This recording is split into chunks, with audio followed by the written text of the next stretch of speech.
pour l'instant au Luxembourg. Thierry Abscript, c'est pas de la fraude, a-t-on dit. C'est ce que vous appelez de l'optimalisation fiscale, hein, c'est ça? Oui. Enfin bon, allez, franchement, il faut être riche pour pouvoir se payer des conseillers fiscaux. Il faut avoir déjà beaucoup d'argent qui devrait être taxé. C'est très injuste. Alors je ne suis pas sûr que ce soit le système qui soit injuste, c'est peut-être l'impôt qui est injuste. Nous avons en Belgique un pays qui a choisi d'avoir le taux d'impôt des sociétés le plus élevé au monde. Lorsque vous avez un contribuable qui a le choix entre deux possibilités, avoir une société en Belgique qui va payer environ 34% d'impôts ou en restant dans la légalité, une possibilité de payer moins d'impôts au Luxembourg en conformité avec la loi, puisque non seulement la loi luxembourgeoise permet ce type d'accord, mais que l'administration fiscale luxembourgeoise elle-même lui donne son accord au préalable sur le régime fiscal qui sera applicable.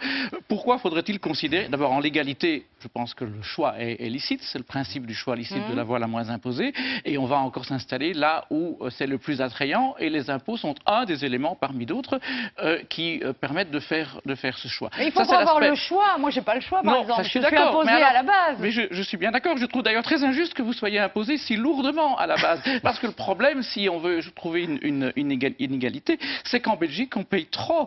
Pourquoi est-ce qu'il faudrait nécessairement considérer, puisqu'on a une comparaison entre deux normes, pourquoi la norme belge, c'est-à-dire taxation quasiment maximale en ce qui concerne les sociétés et les personnes physiques, pourquoi est-ce que cette norme belge serait considérée comme morale, tandis que la norme luxembourgeoise, qui vient quand même être admise par un Parlement tout aussi légitime et tout aussi démocratiquement élu, pourquoi cette norme luxembourgeoise serait-elle immorale? On a deux normes, aucune des deux c'est pas une question de moralité ou d'immoralité, c'est une question. Mais oui, il y a, vérité en deçà des Pyrénées, erreur au-delà, en l'occurrence c'est au-delà de Martelange, mais chaque pays dans l'Union européenne est souverain au niveau fiscal, sous réserve de ce qu'a dit très justement M. Kounas à propos des aides d'État et de la concurrence fiscale dommageable.